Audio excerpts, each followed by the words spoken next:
Alors, ce qu'est l'amour, selon moi, c'est avant tout, c'est la confiance. C'est un partage absolu. Ça veut dire euh, pouvoir aimer l'autre dans son fonctionnement complet, penser à l'autre, à ce dont il a besoin ou envie, par exemple aussi, et mais pas attendre quelque chose en fait en retour, dans le sens tu vas penser mes blessures, tu vas remplir mes manques, tu vas obéir à ce dont j'ai besoin. Ça, c'est quelque chose qui n'est pas possible parce que nous avons chacun nos bagages et que l'autre aussi, il a, j'ai envie de dire, son sac à dos et il peut aussi attendre la même chose que nous. Et je trouve que maintenant, l'amour est, quand on a ce terme, on l'entend plus comme je veux, j'exige, mais pas du tout dans le sens j'ai envie de tomber en amour, d'être en amour et d'être simplement heureux.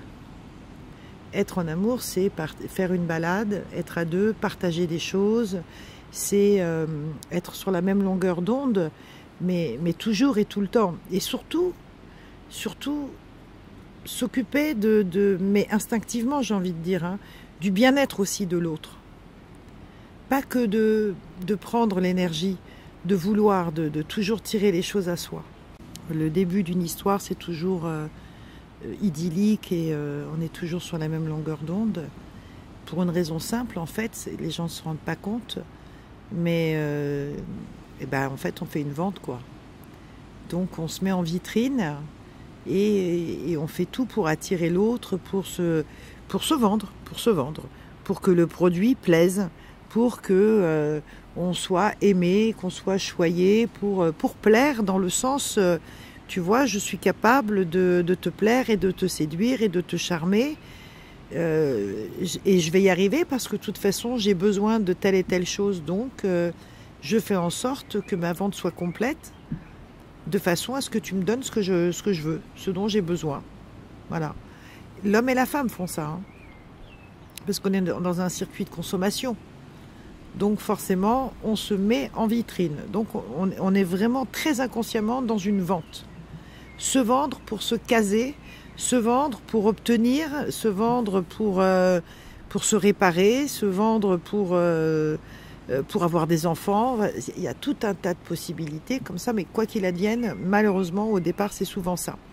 Alors que après, dans ce que tu dis, ensuite, les choses se désagrègent un peu et puis il y a le quotidien qui vient s'en mêler.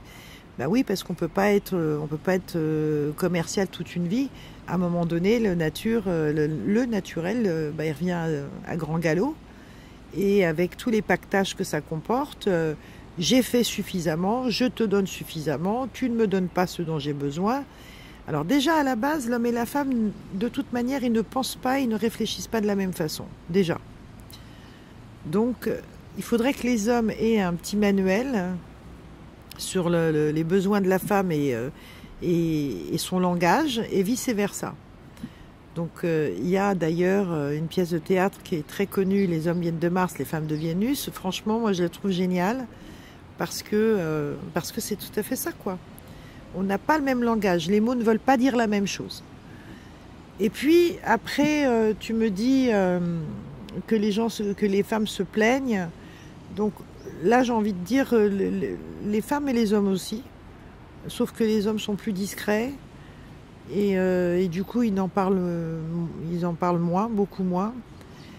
Mais c'est vrai que dans une relation, eh bien en général, les 3 premières années, elles sont plus ou moins en harmonie. Parce que c'est là où on va tout faire pour que le lien s'attache et qu'on obtienne ce qu'on veut. Puis après, il y a l'habitude. C'est le naturel qui revient au galop. Et là, on a les exigences et le quotidien qui se met en place puisqu'il n'y a plus d'effort. En général, l'homme, il se tait. Il dit rien. Et la femme, elle, au contraire, il faut qu'elle déverse. Donc on est quand même assez compliqué. J'ai une femme et je souligne, c'est vrai que les femmes sont compliquées. Parce qu'elles veulent tout. Et puis alors c'est très drôle parce que, par exemple, hein, je donne une image comme ça au début, son amoureux, c'est un grand rêveur, elle adore parce que justement il est léger, parce qu'il ne s'arrête pas sur des petites choses, parce que il est, euh, il, il est un peu tête en l'air. Et en fait, au bout de 2 ans, 3 ans, bah, elle va exactement lui reprocher ce qu'il est, ce qu'il a été, ce qu'elle a adoré. Elle va plus le supporter parce qu'il s'occupe de rien, parce qu'il est jamais là, parce qu'il n'entend jamais rien non plus. Donc bon, c'est assez particulier.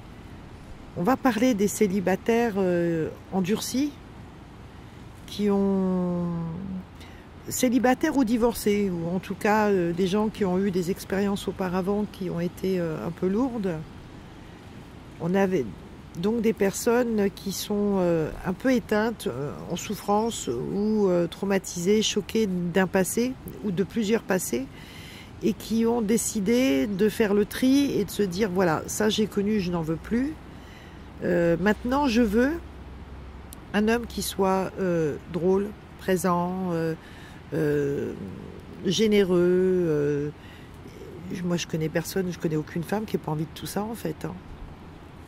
Je connais personne qui a envie de rencontrer un imbécile ou un tordu, et dans l'autre sens non plus. Un homme n'a pas envie de rencontrer une femme qui est tout le temps dans les cris, dans les dépenses, ou voilà quoi. Donc tout ça, ce sont des paramètres. Moi, j'ai la sensation parfois que j'ai l'impression qu'on est dans une boutique et qu'on essaye des vêtements et qu'on se dit tiens, celui-là, ouais, il me va bien, la couleur c'est pas mal, la longueur de manche est bien. On n'achète pas une fringue, quoi. Ça s'achète pas, l'amour. C'est quelque chose qui se ressent, qui se partage, mais c'est pas un achat. Oui, oui, oui, oui, oui. Il y a des gens, c'est vrai, qui arrivent à se rencontrer comme ça. Alors, il y a un tout petit pourcentage de personnes qui arrivent à se rencontrer ainsi, et parce que je pense qu'ils ont soit fait déjà un travail sur eux-mêmes, soit ils ont eu suffisamment d'échecs pour lâcher complètement tout et se dire après tout arrivera ce qui doit. Et puis on met surtout beaucoup en avant ceux pour qui ça a fonctionné. Mais en réalité, s'il y a des statistiques qui se font, eh bien, il y a beaucoup plus de gens qui se font avoir, qui sont en souffrance, qui tombent sur des personnes malveillantes. Et tout ça, on n'en parle pas parce que c'est un business, parce que c'est de l'argent, et que dans n'importe quelle publicité, on ne va pas mettre en avant ce qui ne va pas, ce qui ne convient pas et ce qui est en douleur. On va mettre en avant les fois où ça se passe bien, évidemment, même si c'est 1%. Voilà. Mais j'en connais qui ont énormément souffert, qui ont souffert même physiquement de blessures, de vraies blessures. Avec ambulance, avec les urgences et tout ça. Parce que mauvaise rencontre. Derrière, sur la toile, en fait, c'est très facile parce que c'est une vitrine et que n'importe qui peut s'y infiltrer, n'importe qui peut rêver d'être le meilleur personnage possible pour trouver sa proie. Et une fois qu'il a trouvé une proie, il la lâchera plus. Mais ça, après, c'est plus sur la toile, c'est dans la nature, ça veut dire dans la vie. Et il y a parfois de gros désastres. Et de toute façon, si les gens sont toujours dans cette démarche de « je veux rencontrer quelqu'un parce que j'estime que je dois être heureuse ou heureux », déjà là, ça ne va pas, puisque c'est une exigence.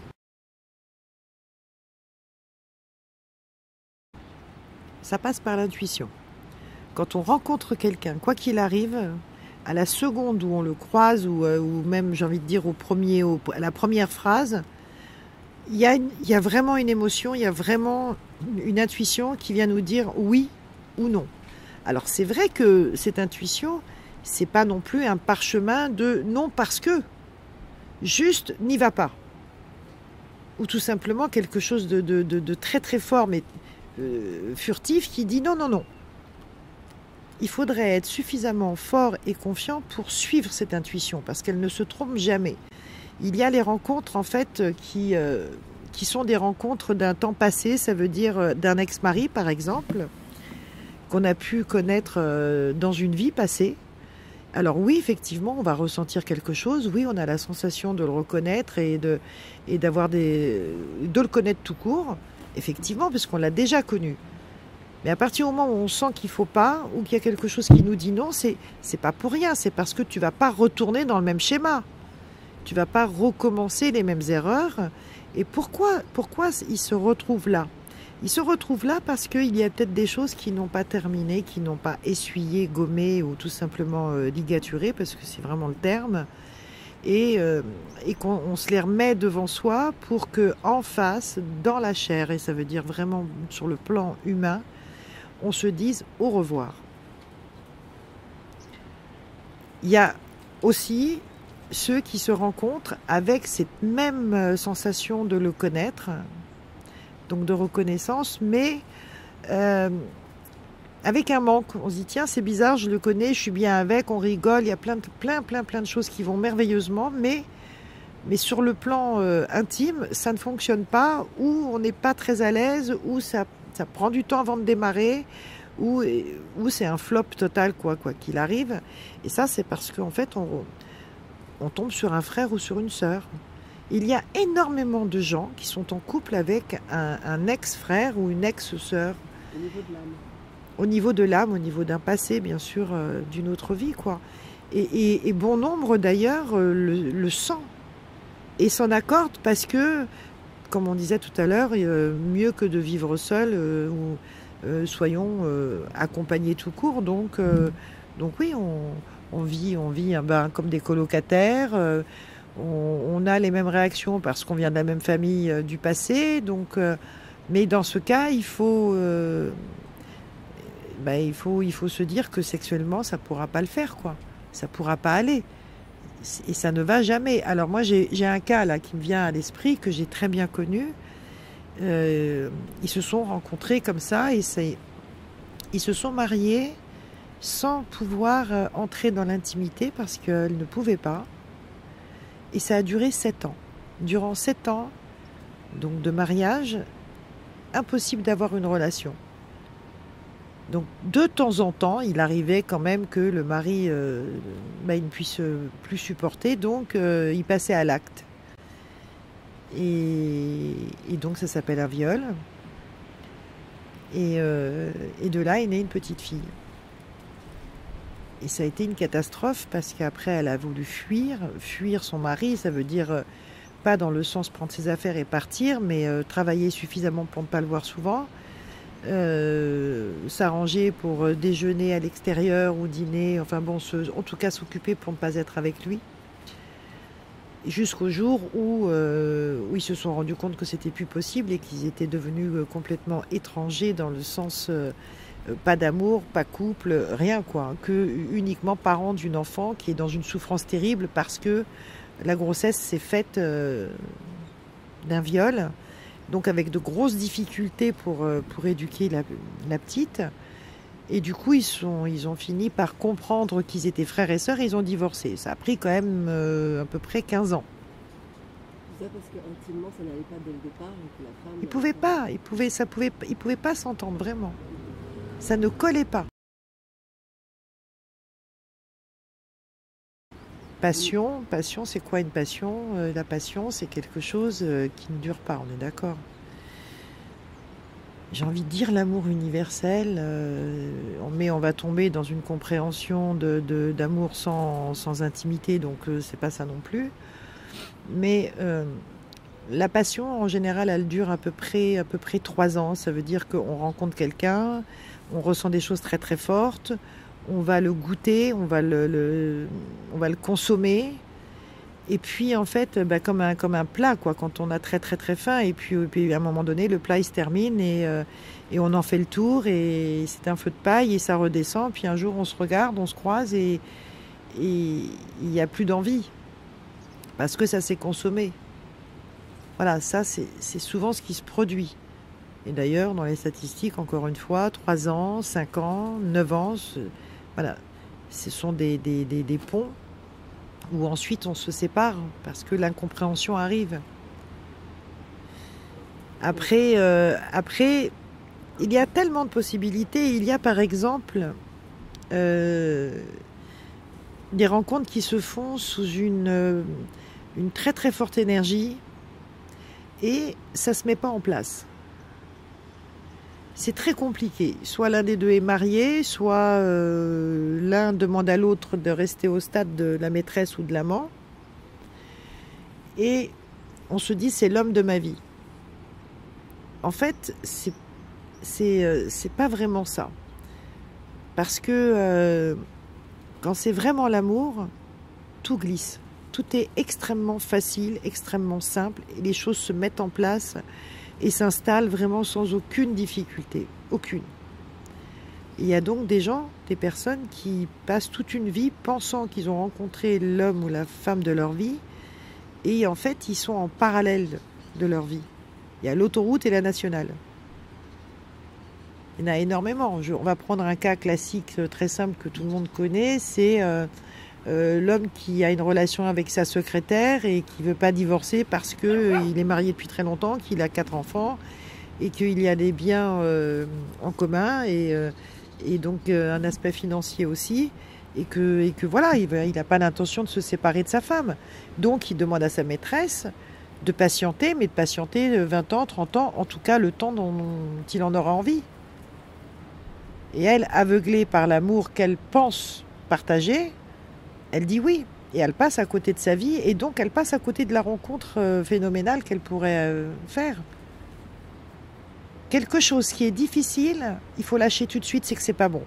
Soit c'est un frère, soit c'est un père, soit c'est un ex-mari. J'ai connu une autre personne qui, elle, avait rencontré un monsieur et elle a ressenti quelque chose de très très très fort, mais extrêmement puissant. Et au même moment, elle a ressenti une peur inimaginable et son intuition lui a dit « mais surtout, ne le vois plus ». Et c'était tellement merveilleux qu'elle a écouté le côté merveilleux, la mémoire en fait. Et moi, je l'ai connue, ça faisait, je crois, 17-18 ans qu'ils étaient ensemble. Et elle était arrivée à un stade où elle rêvait toutes les nuits, en fait, qu'il la tuait avec un couteau. Et qu'il la séquestrait, qu'il la tuait ensuite. Et en fait, c'était son bourreau. Et en fait, c'était un ex-mari. Et en fait, elle était morte dans une vie précédente, comme ça, de ce type-là. Et un jour, elle m'appelle et elle me dit « Mon rêve est devenu réalité. Il a voulu m'étrangler, il a pris un couteau, il a voulu me tuer. » Je lui dis « Voilà, bah maintenant, ça faisait quand même quelque temps que je la connaissais. Hein, et que je lui avais dit « Sauf qu'il peut, il faut bouger. » Elle ne voulait pas entendre. Jusqu'à ce que les choses se réalisent. Et là, évidemment, elle est partie, quoi. Mais c'est juste terrible. Il arrive parfois qu'on rencontre quelqu'un pareil, avec une émotion extrêmement puissante et il ne se passe rien. C'est pas que ça se passe pas bien ou que c'est compliqué, c'est qu'il se passe rien. Eh bien là, il faut comprendre que c'est quelqu'un qui, oui, est fait pour nous, mais pas forcément pour maintenant, tout de suite là. Ça peut être pour beaucoup plus tard ou même d'ailleurs pour une vie prochaine. Alors vous allez me dire, oui, alors dans ce cas, on n'en finit plus, vie passée, vie prochaine, et maintenant on fait quoi et comment ? Eh bien, oui, d'accord, mais en fait, c'est comme si, voilà, je vais vous dire, voilà, on te met en face de l'âme avec qui tu partageras ton temps et une vie. Si les choses ne se mettent pas du tout en place, sans animosité et complications, c'est ayez tous les deux la sagesse de comprendre que c'est pour un temps futur. D'ailleurs, on entend et on sait combien de personnes disent « j'ai retrouvé mon amoureux de jeunesse » ou de lycée, 20 ans, 30 ans et même 35 ans plus tard. Ils avaient vécu quelque chose de très fort à l'adolescence. Et puis la vie a fait que. Ils se sont mariés chacun de leur côté, ils ont eu des enfants chacun de leur côté, ils se retrouvent à la retraite. Eh bien voilà, les présentations ont été faites, suffisamment puissantes et fortes pour ne jamais les oublier, pour que l'énergie soit toujours là, pour que les fibres, les ondes de forme fonctionnent toujours, et qu'ils arrivent à se retrouver, à se remettre sur le même tempo, et qu'ils se retrouvent. Donc quand c'est écrit, c'est écrit. Et en dehors de ça, il y a quand même des personnes qui arrivent à se rencontrer et à vivre un état d'amour extrêmement puissant et à vivre avec et toute une vie, sans aucun souci. Mais ces personnes-là, ce sont des personnes qui ont eu suffisamment d'expérience et de sagesse pour comprendre que ce qu'il convient, c'est pas de demander tous les critères blond, brun, bouclé, tache de rousseur ou pas. Ce qui convient, c'est de demander « envoyez-moi celui qui me convient », sans avoir aucune exigence. Celui qui est fait pour moi et inversement pour qui je suis faite. Et si on a cette sagesse, on va annuler toutes les peurs et les passés et on rencontrera le bon. Et certainement pas à travers la toile. À moins d'avoir vraiment fait un bon parcours et une belle compréhension de ce qu'on vient de dire.